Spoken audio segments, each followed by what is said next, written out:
Il-proposta tal-Partit Nazzjonalista li s-sistema tad-distribuzzjoni tal-elettriku f'pajjiżna tiġi liberalizzata diġà waslet għal żidiet qawwija fil-prezzijiet tad-dawl f'pajjiżi fl-Ewropa, inkluż fir-Renju Unit li kien illiberalizzah fl-1999. Ir-rapportat dwar dan il-Gazzetta Malta Today kif spjegat kif jaħdem is-suq tal-enerġija meta dan jiġi liberalizzat.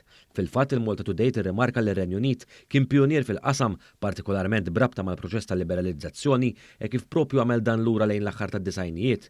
Skont il-Konfederazzjoni ta' Trade Unions Ewropej, din il-liberalizzazzjoni fir-Renju Unit waslet biex il-prezzijiet tad-dawl malajr qolew brata maġla.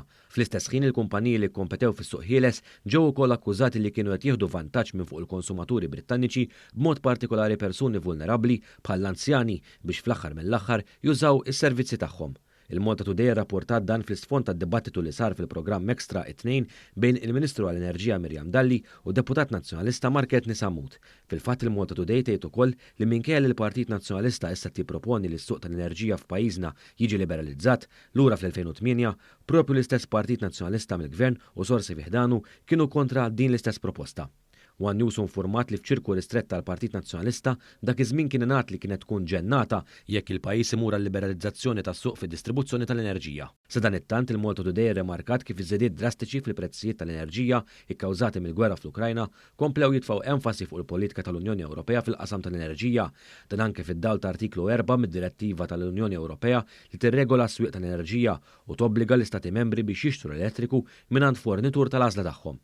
Malta għandha deroga minn dan l-artiklu partikolari bil-Ministru Mirjam Dalli fl-istess programm televiżiv issostni li l-Partit Nazzjonalista bil-proposta tiegħu għata qalbu kompletament milli wassal każ b'saħħtu biex din id-deroga favur pajjiżna terġa' tiġi estiża. Meta tgħid li d-deroga tispiċċa fl-2027 qed jikdeb ma qarax id-direttiva għaliex li għandna fid-direttiva huwa li nistgħu nitolbu estensjoni ta' dik id-deroga. Imma tipikament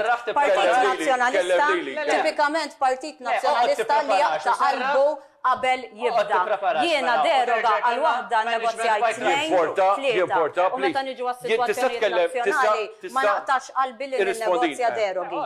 Lilin mill-proposta tal-Partit Nazzjonalista li s-suq tad-distribuzzjoni tal-elettriku f'pajjiżna għandu jiġi liberalizzat, il-Kummissjoni Ewropea wkoll qed tikkonsidra direttiva ġdida li żżid il-protezzjoni fuq konsumaturi vulnerabbli biex ikun assigurat li jibqgħu gawdu mis-sistemi tad-distribuzzjoni tal-elettriku. Minkejja dan l-istess Kummissjoni Ewropea mhix qed tikkonsidra mill-ġdid il-politika tagħha tal-liberalizzazzjoni tas-settur tal-enerġija.